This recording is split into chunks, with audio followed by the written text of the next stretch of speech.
Welcome to Speak Your Piece podcast. My name is Ian McNaughton, Big E here. We have kind of an emergency big pod that we have to do here, talking about free agency trades in the NHL world. It is Thursday, July 29th. We're joined by SYP creator Scott. Scott, your thoughts on the last few days of hockey and all that's taken place? Let me just say, every single thing. It was absolute chaos to start, and I think that's why we're doing this pod. There's a lot to go through, and I honestly don't know where to start, but maybe we can start with we should even branch out further to not just free agency, but also the acquisitions, even leading up from the expansion draft, because that's had a big influence on this whole 2-week kind of period type of thing. I was gonna say, so I can also pull up TSN Trade Tracker now that you think about it, but pretty much, so on this podcast, we've discussed, not you and I, but we had a conversation with Rav and Callum the other day. Pretty much I think we're up to the Sam Reinhart trade. I think that was the last trade that we actually discussed, was Sam Reinhart. Got it. Okay. We're a little bit behind there. But again, we're recording this on Thursday morning. This is also, I think this is one of our earlier podcasts that I think we've our first pod in a long time that we've done before 5 p.m. Oh, probably. I mean, we've done a few in the morning. We did. Remember we were on a boat. Part 1 was around this time. That was a morning pod. The one that came to mind for me was when we podded with Jeremy about Super Bowl and football. Oh yeah, but we had to accommodate for his time schedule. Yes, for his time. So that's why we had to do it that early. So basically, we got the daily face-offs 2021 top 75 free agents in front of us. This article came out before Wednesday, so this is basically a preview of all the top free agents heading into Free Agent Frenzy on Wednesday. Obviously, number one, the most coveted free agent was Dougie Hamilton. He signed with the New Jersey Devils. Gabriel Landeskog was number 2. Philip Grubauer was number 3. Blake Coleman was number 4. Linus Ullmark was number 5. I guess we should start with the Dougie Hamilton trade, considering he was the most coveted free agent, but curious to know what your thoughts are on the Hamilton to New Jersey signing. Yeah, I would say this shoots New Jersey kind of out of their rebuild and back into contention-ish. It's really weird that they're paying Hamilton and Subban both $9 million. I don't understand why Subban's still here. I think the Devils were sort of expecting that he would be taken by the Kraken, but again, I don't know. It's interesting, but I will say the right side of the New Jersey defense is pretty unreal. Hamilton signed a 7-year, $63 million deal with the Devils. He has a no-move clause essentially through his entire contract. The Devils' defense right now, Devils actually don't look bad. Dougie Hamilton, PK Subban, Damon Severson, I think, Ryan Graves, Jonas Siegenthaler, Yep. Ty Smith, Christian Jaros. I mean, that's a pretty good defense core. Pretty solid decor. Yeah. All things considered. I mean, I think there was some thought that Hamilton would go back to Carolina. He didn't go back to Carolina. I was kind of hoping he would, not gonna lie. But again, if he's the right fit in New Jersey, then he's the right fit in New Jersey, and that's good for him. And he secured the bag, that's for sure. I was gonna say that's kind of the whole trend for the Hurricanes. This whole free agency or even expansion draft, just they're not gonna pay anybody a huge amount of money. I think Svechnikov or Aho, I think was the big deal when Montreal offer sheeted him. That was yeah. But again, Aho's their the central piece. He's the number 1 center. He'll be around for a long time in Raleigh. Mm-hmm. So Dougie Hamilton goes to New Jersey. Gabriel Landeskog stays with Colorado. I believe it was 7x7 was that deal. That sounds right. Oh, 8x7, I think. 8x7, yes. I think they actually gave him the extra year. Not surprising. I think there was a little bit of Seattle traction. Granted, Seattle took another one of Colorado's big free agents, but it always kind of just made sense for Landeskog to stay with Colorado, be an Avalanche. He's their captain, right? And again, to me, it's not a surprise. I think there was talk if he could get better money elsewhere or a better chance at a cup, then he would do it. But I think his best chance is actually in Colorado. for a cup. And it could be I really, I mean, that team is so loaded. It's too bad they didn't get there this year in a way, because they were one of the best teams this year.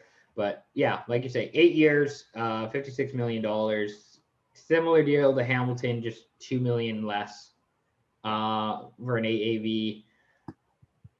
I mean, the Avs are still really good. I know their defense kind of took a little bit of a hit, now because they're having to send out Ryan Graves and they brought in Curtis McDermott to replace him, and their goaltending is going to be a bit shaky possibly next season too. But well, they have Darcy Kemper now. That was what yes, happened yesterday.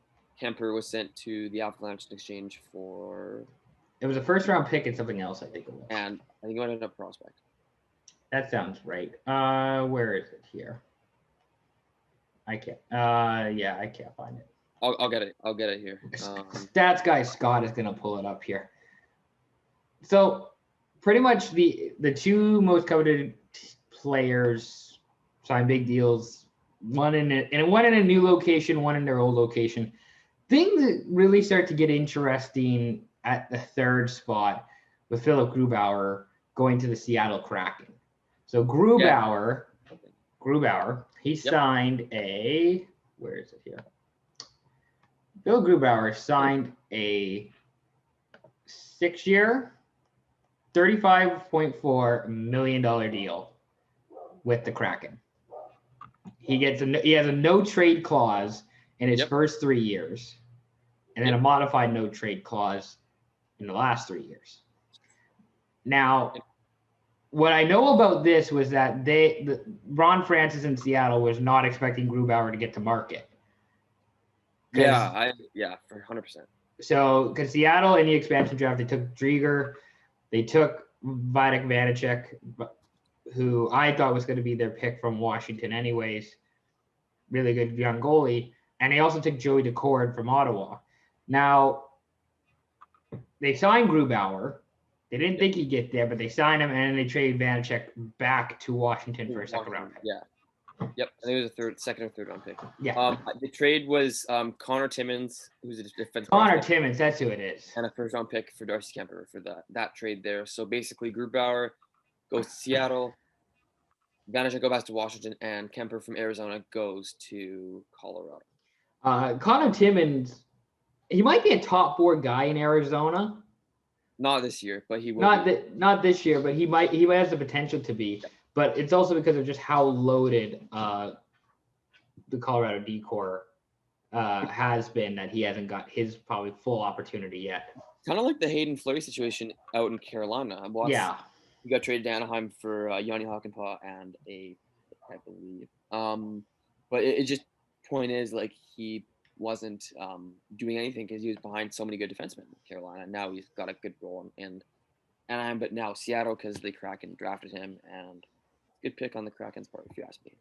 Well, it's fascinating. So Grubauer is now going to be the starting goalie for Seattle, and then Drieger is kind of like the 1B, who he's got $3.5 million due to him over the next 3 years.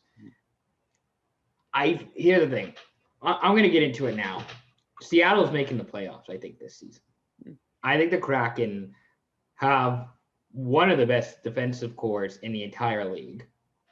Yep. They probably have one of the best trios of goalies in the entire league. And I think it's probably going to be a boring team to a certain extent, considering there's not a lot of scoring options on the team right now. Right.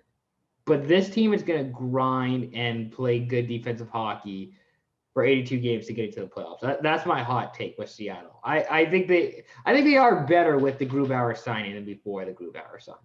I agree with you there too. But do you think Beniers is going to play right out of the gate? Probably not right out of the gate. He might. I don't see it happening, but he might. He might play his college season and then come and play in the playoffs. You thinking? Yeah, that's what I think would happen, is that he just plays either another year at Michigan, or I don't know if there's like a CHL rights for him. The Kraken are splitting their AHL team with Florida, so it's the Charlotte Checkers Right. are Seattle's AHL team. So they're splitting it with Florida. So he probably doesn't need to be the guy that goes to the AHL team as well. But Meniers, I'm sure he'll slot in somewhere at some point with Seattle this upcoming year. I mean, he should play in Michigan this year because of how good they are going to be, especially with him. But it seemed like after that.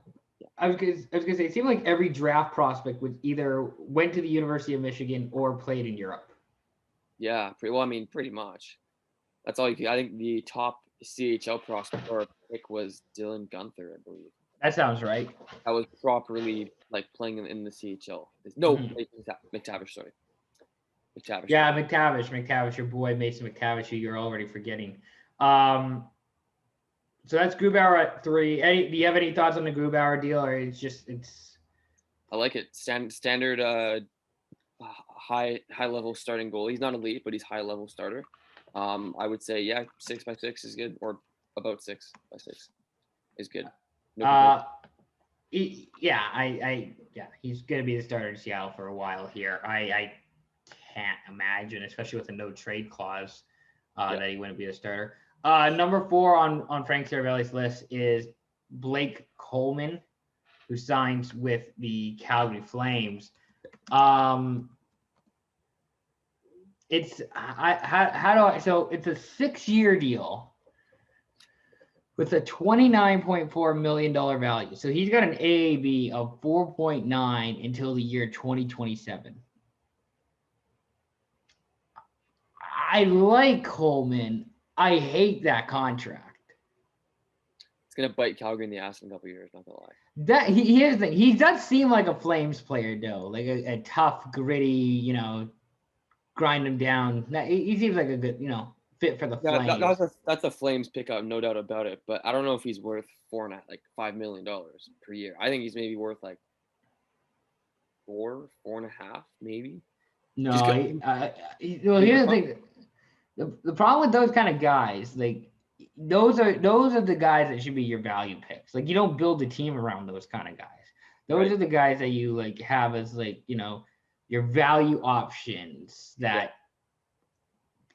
aren't going to be the stars, but they are going to be a contributing factor in your success.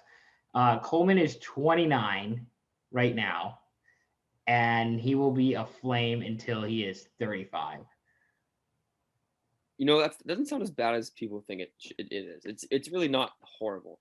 I guess another thing with that signing is that I guess True Living thinks that there's some sort of really good fit with him with some of the guys in Calgary, be it at Lindholm, at Dubé, Kachuk even. Lucic. Lucic. So I'll have to talk to our Calgary Flames consultant and see what his thoughts are on this situation. But it's okay. It's a lot of money for a guy that's plays 39 minutes, but it's the problem. Well, here's the thing. So my problem with the Flames is that they have an identity crisis. Like I don't know what the Flames are. They always have, though. They've had that for a long time. They have for a while now, and I guess the Coleman signing means they're going to be more of a Daryl Sutter physical, less of a finesse team, and more of a hard nose. I don't know what to make of it. Well, if that's the case, then Goudreau should be gone, or should go by the end of this offseason. But that's a whole other conversation. That's another conversation. Also on the list, rounding out the top 5, is Linus Ullmark, former Buffalo Sabres netminder. He signed with the Boston Bruins for 4 years, $20 million, so $5 million AAV. He's 27 years old. I think the Bruins were one of the winners of Free Agent Frenzy. Oh, the Bruins definitely won free agency. Are you kidding? Yeah, that's a really good deal, I think, for Boston to get a 1B, maybe 1A option with Tuukka Rask. Yeah, no doubt about that. And because Yaroslav Halak went to Knox, I believe. Yes. Again, just replaces the backup essentially. So. Ullmark gets to be the maybe not the starter. It kind of depends on the health of Rask, and I think he is coming back. But I really like that sign. That's a really good signing, I think, for the Bruins to get a quality netminder for the next 4 years who they can, not maybe plug and play, but they can at least just like, here's our goalie. We'll go with him. We'll ride with him for a little bit and see how it goes. Because he can probably start 40, 45 games for them next season. Yeah, he could.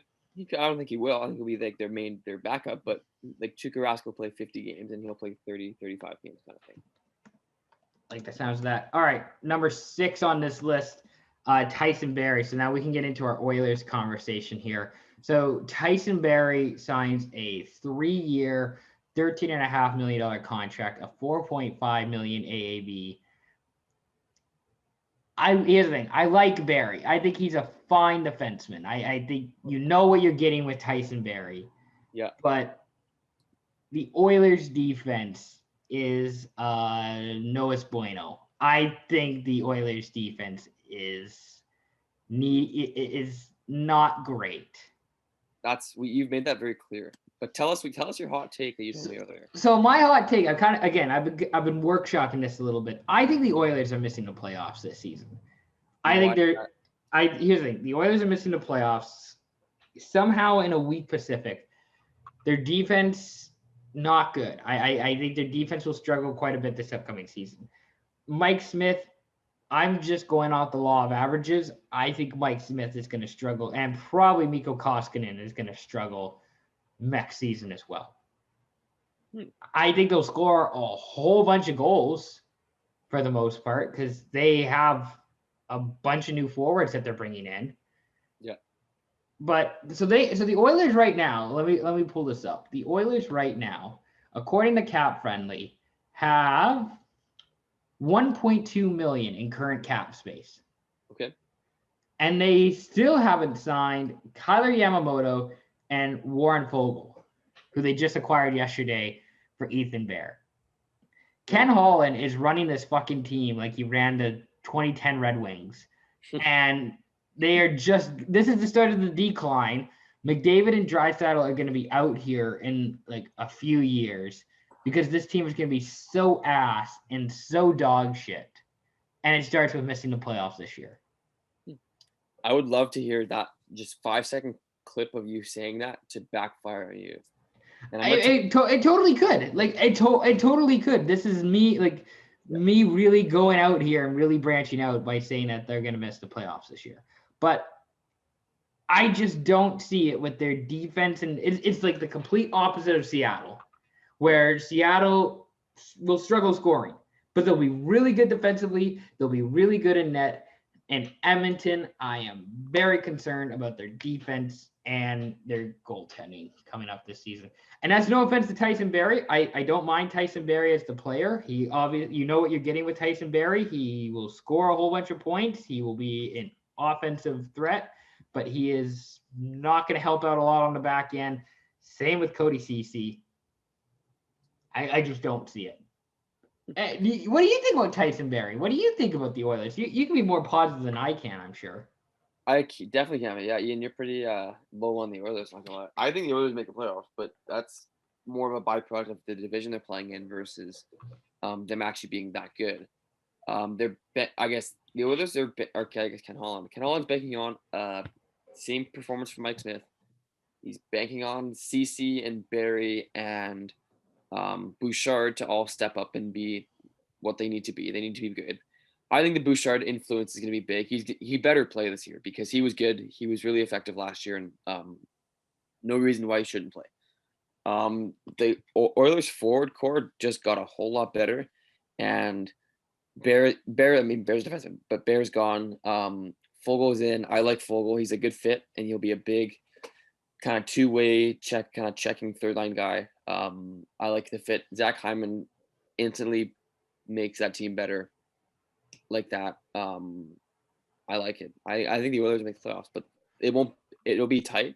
It'll be between them and maybe the Flames or the Kings for the last playoff spot, but they'll make the playoffs. That's our Tyson Barrie Edmonton Oilers conversation. Let's throw it over to another Pacific team, I should say. Philip Deneau and the LA Kings agreed to a 6-year, was it 35? I'm just pulling it up now. Where is he? Basically, he signs with the Kings after being with Montreal. And I can't seem to find it for whatever reason. Come on. There it is. All right. 6 years, $33 million. He has an AAV of $5.5 million with the Kings. They just have every center in the world, apparently, in LA, which is good because apparently centers are useful. How do you see the Deneau signing working out for the Kings and Deneau? I think Deneau wanted to be part of a young team and a team that was on the up, and I think the Kings are very well on the up. I don't know. He should have gone to their neighbors in Orange County, but that's just my opinion. It's I think it's a good signing. I like the signing for Deneau, and I mean I don't like the Kings, but who doesn't? Who likes the Kings anyways? So I kind of like the Kings. They're actually pretty fun. Well, I don't like. I'm a real asshole. In case people who are like just starting to listen to the podcast now, I'm the real asshole of it. This is like a good cop, bad cop situation. Whenever Scott and I are on the podcast, he's like the good cop who's friendly and upbeat, and I'm just the bad cop who's like, "Fuck the Oilers. This team is shit." Yeah, that's how we work. they call us Ron and Don for a reason. So, they call me Ron McLean and Ian's Don Sherry, but not without the racism. Yeah, sure. And misogyny.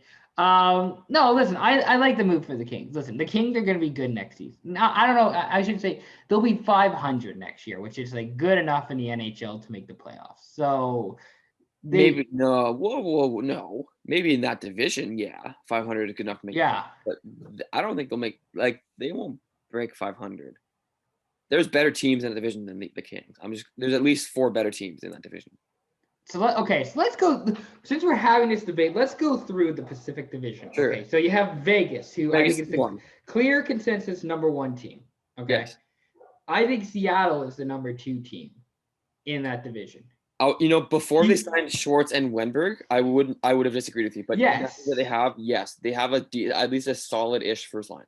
Yes, they and again, I still think there's moves to be made for Seattle. I don't think this is everything. I still think there's moves to be made for Seattle. So that's why I'm saying they're number 2 in the Pacific. Not shit, they're just the second best team in the Pacific. Yeah. I have the Vancouver Canucks number 3 in the Pacific Division.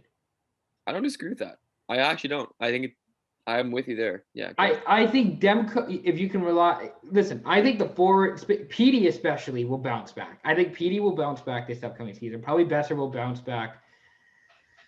I don't know about OEL, but he's at least a short-term upgrade compared to all the other guys who you had. And Connor Garland, who's a really good top 6 forward for that team. Their top 6 is rounded out with Garland, and also their third line is stacking up to look unbelievably good. Yes, so that's why I have Vancouver as the 3rd best team in that division. Okay, the 4th best team, for my money, is the LA Kings, because I believe that the Kings, with all the young prospects that they have, they still have a fair bit of cap space. I don't know what the Jonathan Quick, Cal Peterson situation is going to be like in net next year, but I'm willing to put money on the Kings making the playoff. I think that should be our SYP bet for next year. I have the Kings making the playoffs. Seattle, I don't know how do we do this, but like $10 that the Kings make the playoffs and another 10 that the Oilers miss. Okay. Like a parlay, pretty much. Yeah, I don't know how we do that because I don't have my Ducks in here, so I'd want to put money in my well, your Ducks are going to be with San Jose in the basement next season, okay? Yeah, okay. Like, I'm sorry to tell you this. I'm sorry to break this news for you. They'll be better than the Sharks, but they won't make the playoffs. Yeah, it'll be interesting to see if they're better than the Sharks. As long as John Gibson's in that, they're not going to finish the last. Can I just say the team that I have the least amount of faith in right now is Calgary. I just don't know what their identity is. I just don't know who they like. I don't think they know who they are, which is why I don't know who they are. Yeah, the Blake Coleman signing we talked about a bit earlier. It was a little odd why they would do that. Like, are they? I guess they think they're a playoff team.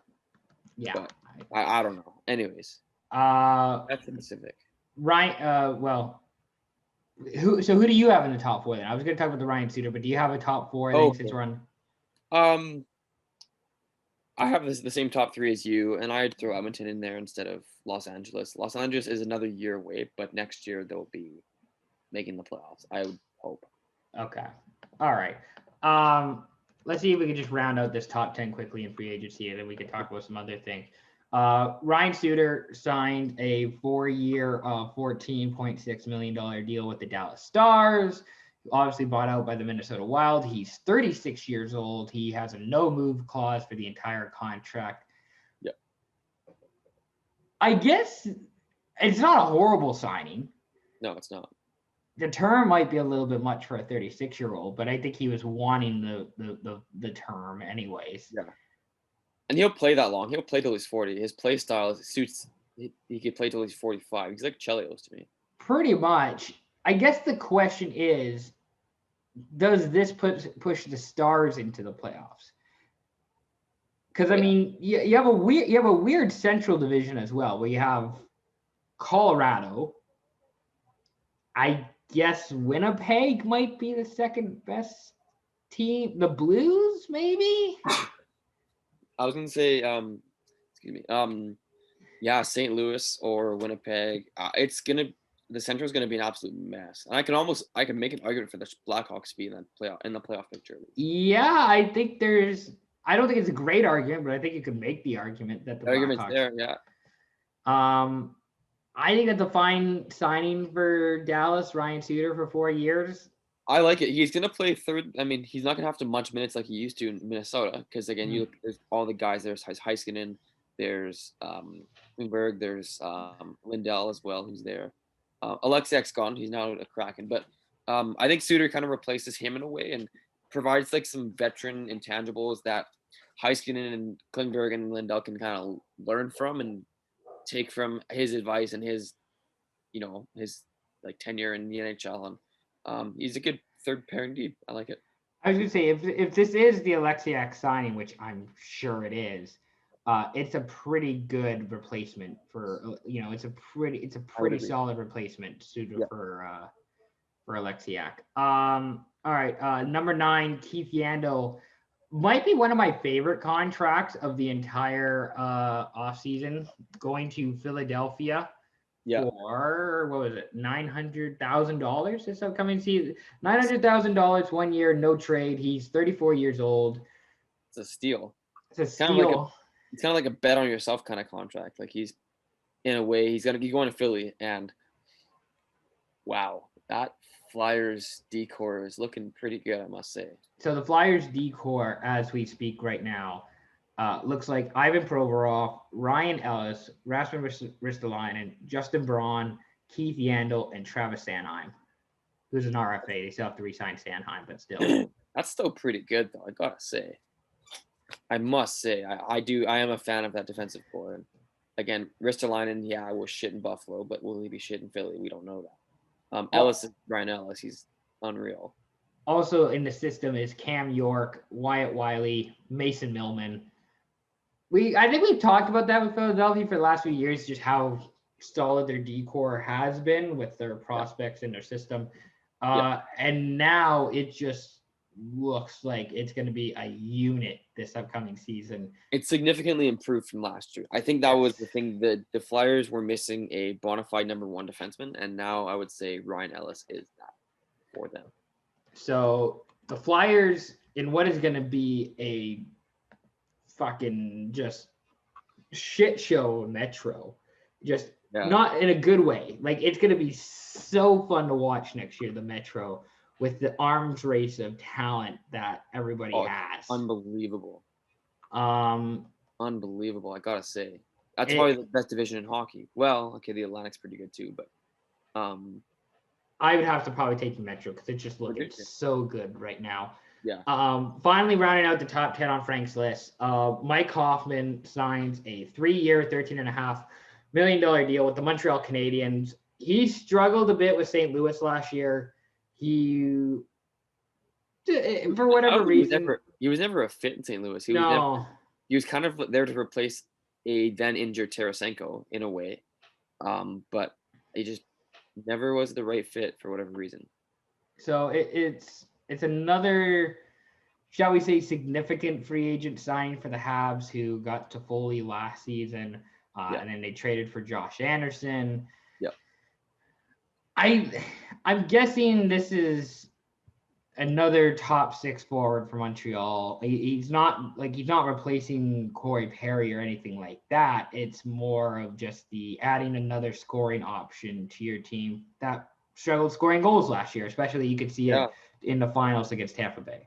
Yeah, he's an option. I think they'll be better this year since you can Kotkaniemi and even Caulfield's going to play full time. And it's that the Canadiens are interesting, especially with their draft pick they made. They'll be an interesting team to watch. They always are, but especially this coming year with what they've done and how they're going to try handle this next upcoming year for sure. So I'm just looking at the rest of the players here. Is there anybody that do you have another standout or favorite free agent signing that you really like? It seemed like everybody signed everywhere on Wednesday, but yeah, it was unbelievable how many signings were made. I'm just quickly looking at this.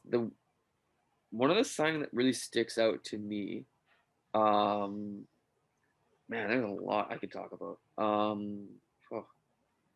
Should we have the Tony DeAngelo conversation?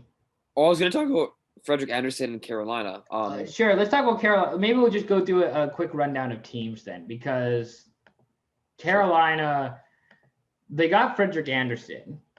They have a number one goalie now. They have a number one goalie, which I think is kind of too bad how everything kind of transpired in Toronto, just how it kind of ended, and that's how he's going. He's got the 4th most wins all time in Toronto, and they basically just said, yeah, we're good.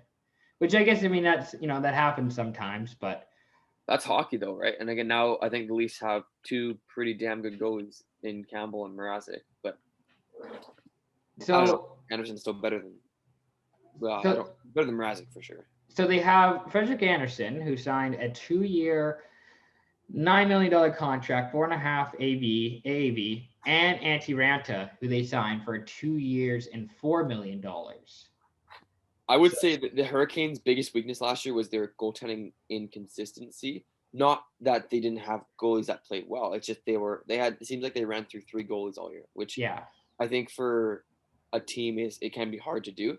So this is kind of like a retool in a way. Like, okay, we have our number 1, we have our number 2 goalie.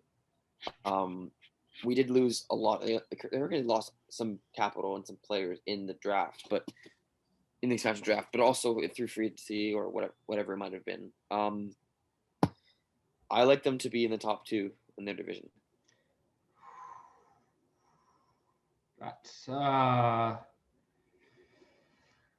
hot take. God, that division is so loaded. That's so loaded.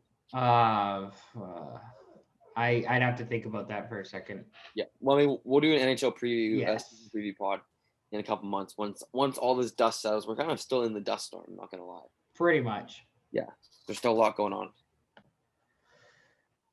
Yeah, so we're gonna be doing an NHL preview at some point here, but just gotta get through free agency and all the goddamn moves and trades and everything. Also signed by Carolina, Jordan Martinook, 3 years, $4.5 million value, so he got a 1.8 cap hit. Yep. Ian Cole, 1 year, $2.9 million. Josh Levo, 1 year, $750,000. So Josh Levo's on the minimum, going to Carolina next year. And Tony DeAngelo signs 1 year and for $1 million. This is one of those take a chance type of moves. DeAngelo had obviously not great year with his life, and he was not doing some good stuff. But if he can be good, and the Hurricanes win the signing without a doubt. It's only $1 million, so it's like whatever. It's the problem is just signing a racist. That's your biggest issue, is that you're signing a troubled player with a bad off the ice pass. And it's just frustrating giving guys chances who I don't think deserve any more chances. Like, I think if you're punching out your goalie, if you're complaining about the fucking people being too PC nowadays, and it just sets a bad tone. That's why I'm just. It's not I agree. It's not a great look. But on the ice, off the ice is not a good look at all. But on the ice, if he can play to a certain level, then I think it'll be an okay look. But Carolina's gonna have to justify that to the masses about why this signing was made. Also, Carolina trades Warren Fogle for Ethan Bear, which I think is a deal that Carolina wins, but it's very close and it's very even. I agree with that too. I think Carolina, gets again. You can never replace Dougie Hamilton, but gets a player that plays right shot, can play some decent minutes. Some people really don't like Ethan Bear because of how he plays. I think he's a good player. I think he's got some potential, got some room to grow. Yeah, I like the move for Carolina, and I like it for Edmonton too. That helps both teams. So, do you want to go through some more trades here quickly, because we should probably talk about a few of these? Sure. I think we should definitely talk about Fleury. Yeah, that one. Yeah, that's the one that really came to mind. So here, I got TSN's trade tracker. So Strawman goes to Arizona as well as a 2024 second round pick. Arizona sending a 2023 seventh round pick back. The Jets acquired Brandon Dillon for 2 second round picks, one in 2022, one in 2023. I like the move for Dillon. I think him and DeMello would be a really good shutdown pair if they decide to go that way. I agree with that. And then Marc-Andre Fleury traded to Chicago from Vegas for Mikhail Hakaranian. This is the where I talked about having an argument for the Blackhawks making the playoffs. This is part of why. Fleury, albeit I don't think he's happy leaving Vegas, and I wouldn't be either because he was kind of the heart and soul of that team for their whole existence, essentially. Hockey's a business, and Fleury's old, and he's making a lot of money, and they have Robin Lehner there, who's pretty damn good himself. So I don't like the move. If I'm Fleury or if I'm Vegas, I think Fleury's a golden knight for the rest of his career, hopefully. But again, that's just not how it's gonna be. Damn, yeah. What are the odds that Fleury just retires? That he's just like, fuck it, I don't want to play for Chicago. I don't want to play for this organization. I don't want to be here. They're greater now than they were last a couple months ago. Yeah, I think the other thing too is that to keep in mind, I think Fleury wants to play for Team Canada in the Olympics, and I think he needs to be on a team, doesn't he, for him to get consideration, or at least it would help. It would help, I think. And there's a very real chance he'll play. He just won the Vezina, so there's a pretty damn good chance he'll make the Canadian team.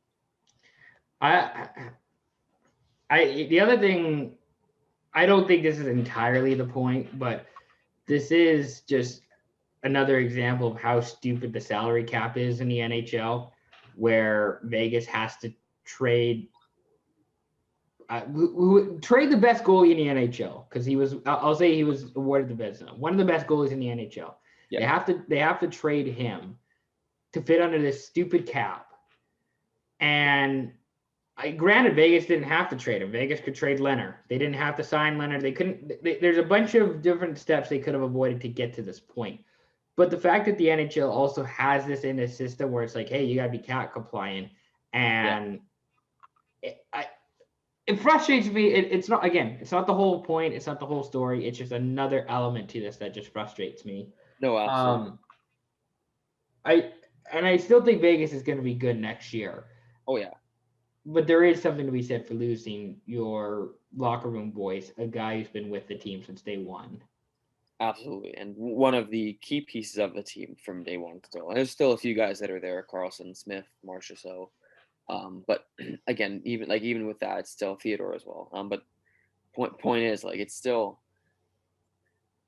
I don't know if I like this move. It's just, it really shocked me. I was like, why? I never understood why Fleury had to go. But you're right, flat cap, and the expansion draft probably didn't help with any of that. I mean, not that the the Golden Knights didn't lose anyone to the draft; they were exempt from it. But even still, the influence of it didn't help, and especially the flat cap was really an issue for every team, but especially a team like the Golden Knights, who's close to the floor.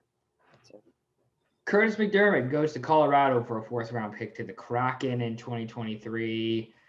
Nate Schmidt goes to the Jets from Vancouver for a 2022 3rd-round pick. I'll talk about this briefly. I think it's a bit too early for the Canucks to be giving up on Schmidt. I think that's really unfair to him if you're judging his entire experience based on this past year where we had COVID restrictions, no fans, a weird season. I don't know if I would have given up on him this early if I was Vancouver, but I don't even know if they gave up on it. I think they just ran out of, again, cap space we talked about, and they had to get OEL, who I think is an upgrade from Schmidt. And they're going to try have what's his name, Rathbone, kind of get in there and play some more minutes. And the Canucks have defensemen that are there. Hamonic is back again. The Canucks have they have players that are there and that need the minutes. And I think Tucker Pullman also was signed. I think he's also an upgrade from Schmidt. So maybe not an upgrade from Schmidt, but he's a better fit for the team than Schmidt is. So it'll cost less than what Schmidt is for exactly, yeah. Better that's value. More like a better fit. So yeah, I don't know. I like the Canucks decor. It's better now, at least, than it was last year. So Tyler Johnson to Chicago and a 2023 2nd-round pick for defenseman Brent Seabrook. Well, Seabrook's retired. It's just the contract of Seabrook, but pretty much. This is a big salary cap dump for Tampa Bay. This helps with the whole Chicago making the playoffs thing. This gives Johnson's a second, or he's a middle 6 center, essentially. He'll probably, if Taves is back, he'll be the 3rd-line center behind him and Doc. Yeah, and that's a good role for him. I think it's a great spot for him, and he could be a second-line center in some worlds, but no, I think this is okay for the Hawks. They take on some money, and they get a pretty good player out of it. Johnson's was very under the radar in Tampa because there were so many other players that were better than him, but I think he'll step up and play well. We got a few more trades here we'll discuss here. Nikita Zadorov going from Chicago to Calgary for a 2022 3rd-round pick. Amazing that Calgary wanted to give up an asset to acquire Nikita Zadorov. Yeah, especially an asset like a 3rd-round pick. Yeah, it's fine. It's a fine move. I don't have any complaints or issues with it. Of getting Dadonov to Vegas for Nick Holden and a 2022 3rd-round pick. I mean, I kind of don't get it from Ottawa's perspective because this was one of your top free agent signings last year, and I guess they just needed another. Right. He never seemed comfortable in No, Ottawa. that's probably true. I think Nick Holden's a good upgrade on defense. Ottawa's defense was, well, safe to say, garbage last year, and they don't need another Dadonov. They have a bunch of guys coming up through their system that are going to be better than him and that need bigger roles. Say a guy like Stützle is going to play 1st-line minutes hopefully next year. Kachuk's got to play more. Obviously, Norris was really good. There's other players in Ottawa that are younger and that are forwards and that are more skilled, arguably. And Dadonov's a good piece on Vegas. That's gonna, I don't know, he's gonna help. I think he'll be a 2nd or 3rd-line guy and put the puck in the net for you. Well, I hope that's true because God forbid someone get traded to Vegas and then not do well. And maybe Dadonov's part of the package that gets Eichel from the Sabres. Maybe. Who knows? Possibly Scott throwing stuff out there. Vegas does need a number 1 center. Buffalo Sabres, New Jersey Devils. The Sabres acquire Will Butcher and a 2022 5th-round pick for future considerations. This was also a bit of a cap done considering I think Butcher makes $3-4 million, and with the added Dougie Hamilton contract as well as PK Subban and Graves, they just couldn't fit it all. So Butcher goes to Buffalo for future considerations. I actually like Butcher. I think this is a good deal for the Sabres. I hope he works out well there, but yeah, we'll see. Not a lot of things work out well in Buffalo, but we'll see what happens. We'll see. Yeah. Goalie Daniel Vladar to Calgary, 2023 third round back to Boston. He's probably going to be their backup goalie behind Markstrom until Dustin Wolf can get in there for the Flames, former Everett netminder. And we mentioned the Vanacek trade to Seattle for a 2023 second round pick. Okay. Any more we gotta listen. We're not gonna be able to cover every free agent signing, unfortunately, because I just don't think we have the time to do so. But I'll go through it quickly. Tony DeAngelo to Carolina, Wenberg to Seattle. That I think it's a fine move for Seattle. I don't think there's anything wrong with that. Cal Palmieri unsigned, but all signs point to him going back to the Islanders. Jaden Schwartz to Seattle. Mikhail Granlund, I believe, re-signed in Nashville. Did he not? Re-signed in Nashville, yep. That's a good move for the Predators. Peter Mrazek to Toronto. I like that for Toronto. It's a good move. It's a great move, actually. I think for what his role will be, it makes sense. I don't necessarily think he's an upgrade over Freddie Anderson. No, he's not. But if Mrazek is in your 1B netminder and Campbell's your 1A, I think you're doing all right. Yep. Paul Stastny going to Winnipeg. Still, again, he's back, which is going to be difficult considering there is no airport in Winnipeg, so I guess he's driving there.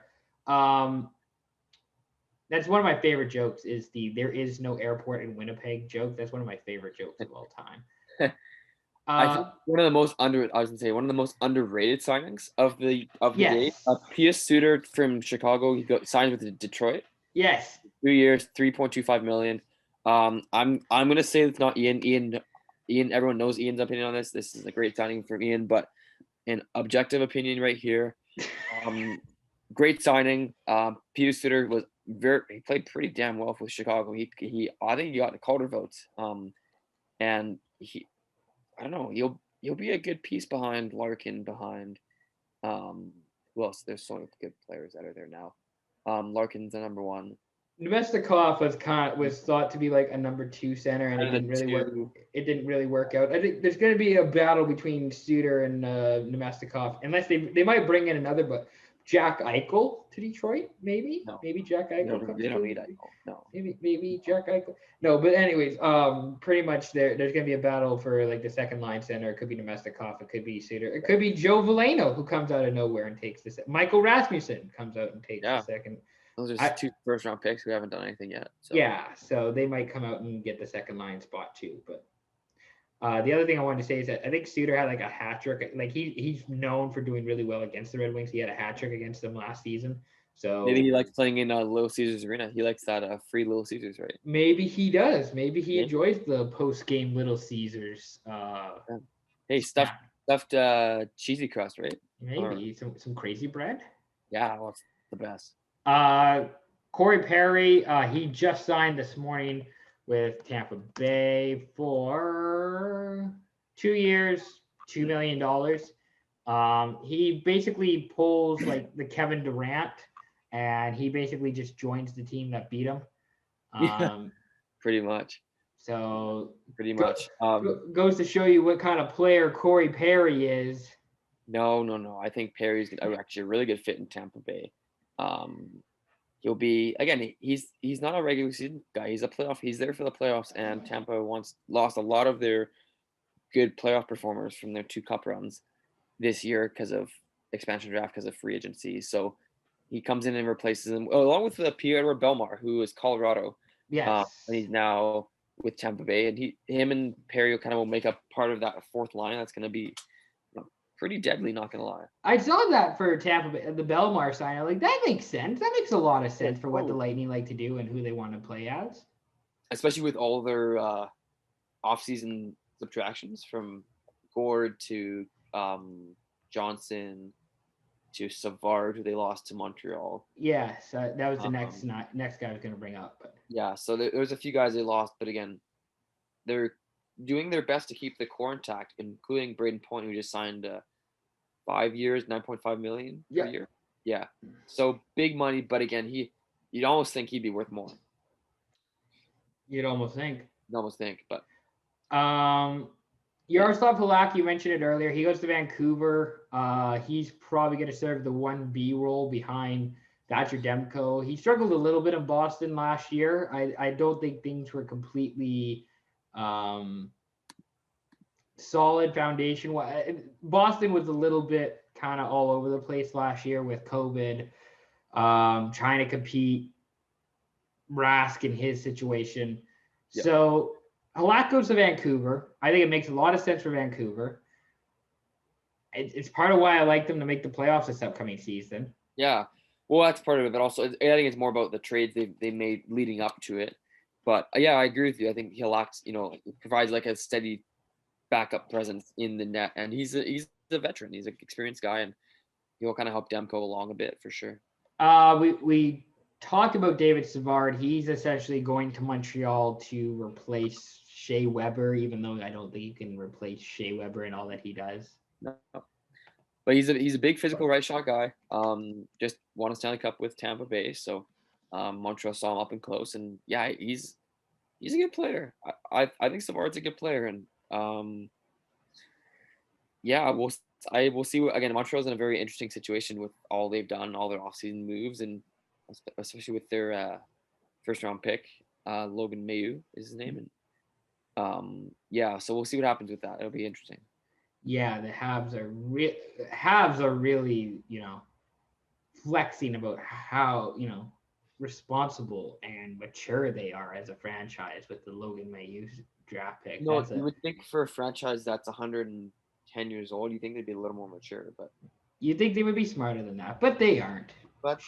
Shout out Mark Bergevin for not being smart enough. I guess we should all we'll talk about two more players, and then you can throw out any other players, any other teams you wanted to talk about. Jonathan Bernier goes to New Jersey, so he's going to be with Mackenzie Blackwood. Weird deal for Bernier because he gets dealt to Carolina because they figured he could get a deal done with the Hurricanes to be the starter there. Doesn't. Carolina doesn't want to pay him, and then he goes to New Jersey and gets what he thinks he's worth. Right. So he's their backup. He's Devil's new backup. Yeah, it'll be interesting. I think that's Bernier's actually been really good, like for the most part. Like he was posting like 9-10 saves percentage. We were talking about this in the last pod with Rav and Cal. Yeah. He's been posting 9-10 save percentage like in the last 3 years with Detroit. He's been doing he has no business doing as well as he did in Detroit. So I think it makes sense that he gets a good deal from New Jersey. Right. And then the last player I thought we should mention is Alex Edler going to LA from Vancouver. Yeah, I think this is a byproduct more of Ekman Larson moving in and kind of taking that role-ish in a way. I think, and well, kind of from Schmidt too, but I guess Pullman kind of replaces Schmidt in a way, and Ekman Larson replaces Edler, sort of in a way. And I think those are both upgrades for Vancouver. And we both talked about Vancouver as a playoff team, and I think they are. I actually think they are a playoff team. So only time will tell, but go Canucks, I guess. Do you have any other names, any other teams, free agent wise, that you want to discuss? I mean, there's so much here. We're not going to be able. There's I think it's like 80 signings, and there's still going to be some. There's still stuff coming out as we chat here. As we chat, exactly. Brandon Saad to St. Louis was this morning, $5 million per. A lot of money for Brandon Saad, or 4.5 million per year. That's a lot of money for Brandon Saad, but again, he brings cup experience. He brings some kind of leadership, some veteran presence in a way. I like it for St. Louis. They're a weird team. Like I compared them on the last podcast to like the Philadelphia Eagles because the Eagles won the Super Bowl, and then since they won that Super Bowl, it's kind of just been like a slow but steady just decline. Carson Wentz is Jordan Binnington, essentially. Yeah, pretty much. And I don't know. I think the Blues will be okay this next season. I think they'll make the playoffs, but yeah, only time will tell. I'd also like to shout out Ryan Getzlaf for coming back to the Ducks. 1 year, basically minimum contract, I believe. That was more than that. It was more than that. Yeah, 1 year, $4.5 million. This might be his last year in Anaheim. It might be, and this might be the year where he kind of does like his veteran leadership and kind of helps Zegras and helps McTavish and some of the younger guys, Drysdale even, like kind of get their feet under them. And then once they're going and good to go, he's going to retire as a Duck. I hope he does retire as a Duck because he was an absolute legend for the franchise. His number will be up in the rafters, no doubt about it.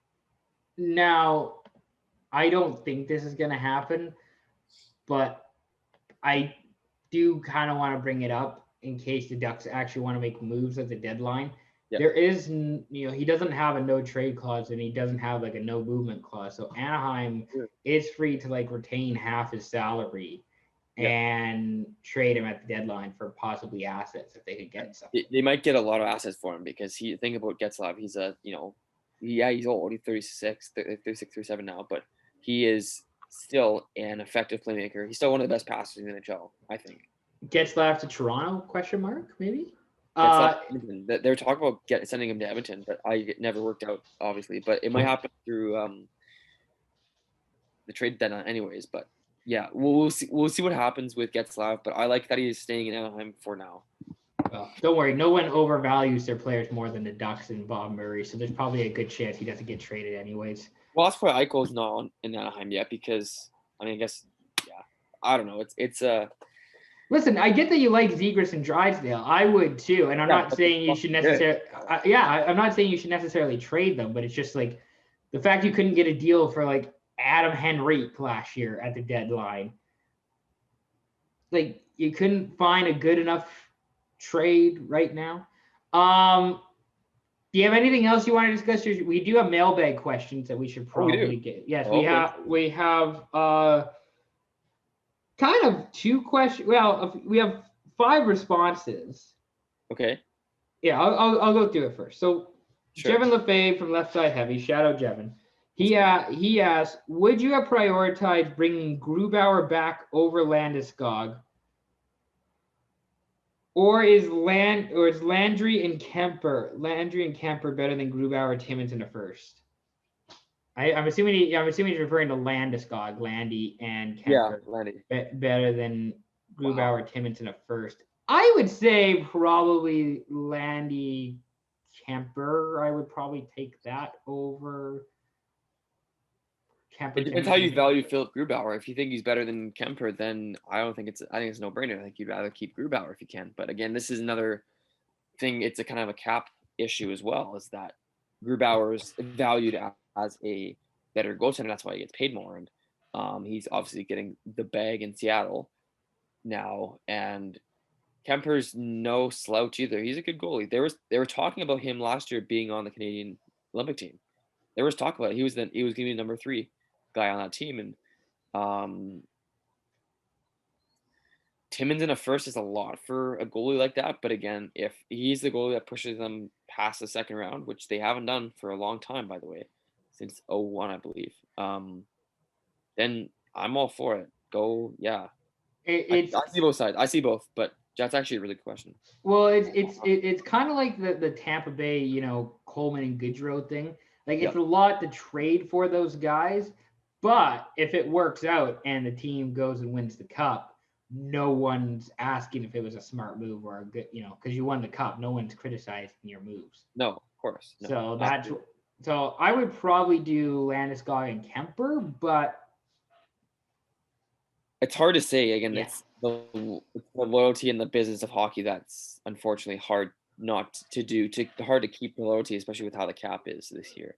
I would say Landeskog, Grubauer, but I see both sides. Ravisher, that's why Pete created Ravisher. He asked, who are the winners and the losers? So Boston's a winner? Boston's a winner, definitely. Vancouver? I think they're an off-season winner to this date. I mean, we can have the whole debate about... Okay, why do you like the Ekman-Larson trade so much?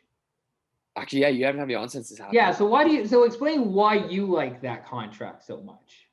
So the contract itself isn't good. I will fully admit that. But Ekman-Larsson's an upgrade from Schmidt. He's an upgrade from Edler. Pullman, also signing from the Canucks, is also an upgrade from those guys. He's a better fit for the Canucks D-core. Ekman-Larsson and Garland make them a playoff team now. And that's what I think Jim Benning wanted after a disappointing year with how things happened with COVID and their COVID outbreak and all that. That really didn't help anybody and kind of made for an upset fan base in Vancouver here. I can't wait till I go to like my next Canucks game in person and I can just start the Fire Benning chant. I mean, now the team actually might be good, so there's probably not going to happen. Be good, and that's the thing is that their young guys have gotten a year of experience now, and they dumped a lot of their salary. Holtby's gone now. They dumped Baby Goal, Louis Eriksson finally. Virtanen's gone. Virtanen's gone too, which is good. Apparently, it was only hockey reasons, not anything off the ice as to why he was let go. I mean, I think it would have happened that he was going to get let go anyways, but he still wasn't that good of a player. He wasn't effective. No, he was not. No, he is not. He's still not an effective player. Still not an effective player. The Canucks are instantly better, and especially if guys like Podkolzin and Hoglander step in and really make an impact.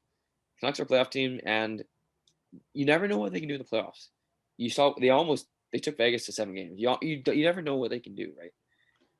A Hoglander Bo Garland line would be a really fun line to watch this upcoming season. Same with the Hoglander, Dickinson, and Podkolzin line. That'd be one of the best third lines in the NHL.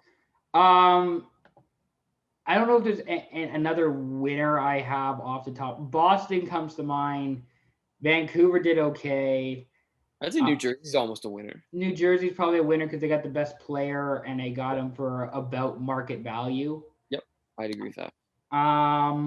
Philadelphia too. You could argue they were more of an off-season winner, but I don't like the Ristolainen. The fact that you give up a first round pick for Ristolainen, that might be like one of the. But if Ristolainen plays better in a new situation, which he might, again, But you don't need to give up a first rounder for him. You don't need to give up a first round pick for Ristolainen. There's no need. It's the price for a right shot D-man who can put points on the board, right? That's the price. That's the price for like a guy like him, a right shot defenseman, right? They're hard to come by, and a guy that's big like him that can play physical minutes, play some minutes, and also score.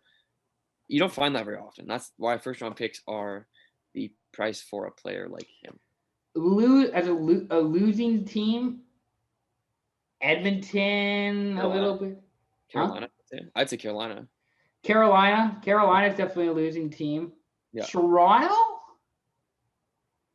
I mean, they didn't really do a whole lot, but right. There weren't many losers in this. Everyone kind of got what they wanted in a way.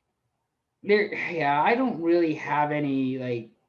Maybe there wasn't anybody who outside of like Edmonton who all their moves I've been questioning. As a loser, I think it's the Oilers who might be the Flames maybe. And maybe yeah. I would say not a loser or winner, but like a wild card could go either way. Is Chicago. Yeah. Especially with their Seth Jones signing, and Caleb Jones obviously is there, and both Docs, Kirby and Colton are both Blackhawks now, but I don't know. Chicago could be like the second place team in the Central, and they could be like 8 or 7. Yeah, they could be last. We'll see what happens, but they'll be a team I'm keeping an eye on for sure. I kind of like the same with Seattle. I think Seattle they won free agency because they got the best goalie available, but I agree. Yeah. I think Seattle did really well. Ravisher asks, did Jim Benning kill it? I don't know if he killed it, but he made his team better. He made his team better.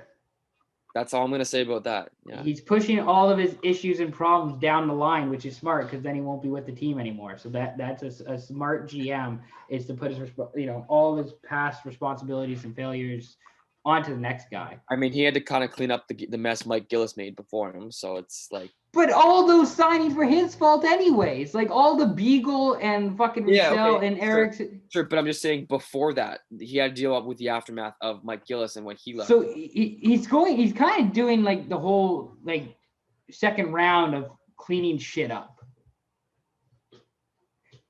Yeah. He brought in Schmidt. Yeah. He brought in fucking Roussel, Erickson. He brought in all those guys. And now he's like, something is wrong here. It's like, did I show you that guy, that hot dog sketch that I think you should leave one, where he drove his hot dog car into the clothing shop? And he's just like, we're all trying to find the guy who did this. And it's the guy wearing the hot dog costume. Like, that's Jim Benny's. Like, we're trying to figure out who screwed up the Canucks. It's just like, it's you. It's clearly you. You didn't show me that one, but you showed me Okay. Coffin Flops, which is really funny. So Coffin Flops rocks. I love Coffin Flops. Yeah. Ian's very high on the show. I think you should leave. It's a Netflix show, right? Yes, it's a Netflix sketch comedy show, and they're trying to say that Coffin Flops isn't a show, and it just rocks.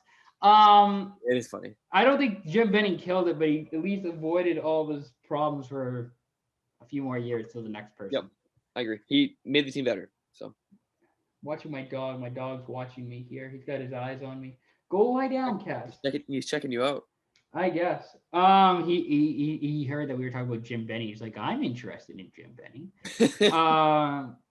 Ravisher, final question. Ravisher asked, why did Holland look at how bad CC and Barry were in Toronto, and was like, I want that. You could also say that about Zach Hyman too, but Zach Hyman was actually good.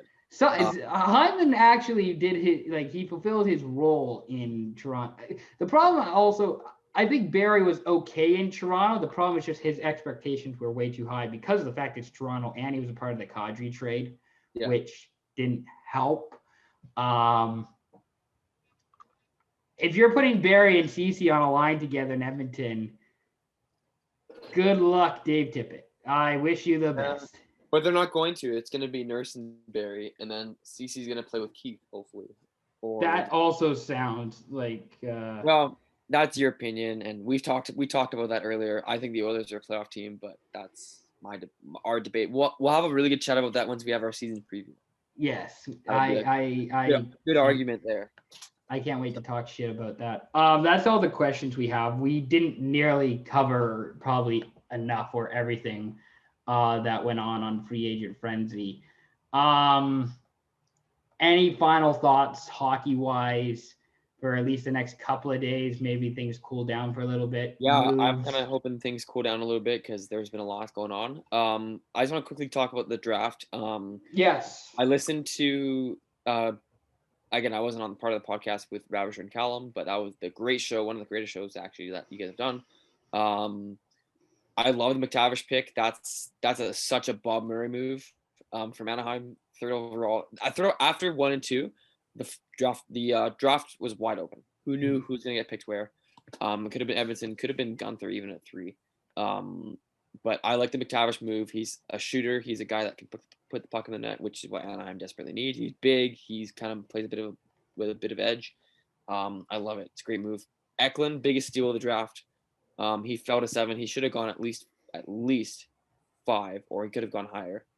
But Eklund to the Sharks is a good move. Wallstead also dropped off a cliff. Carson Lambos was also should have gone higher. But yeah, really good draft. I was actually funny. After like 5th, I was expecting after like 6 or 7, the players would be shit. But after 15, like there's some good players in the top 15 for sure. Yeah, I think, we're going to have our conversation with Josh Bell later on for the podcast.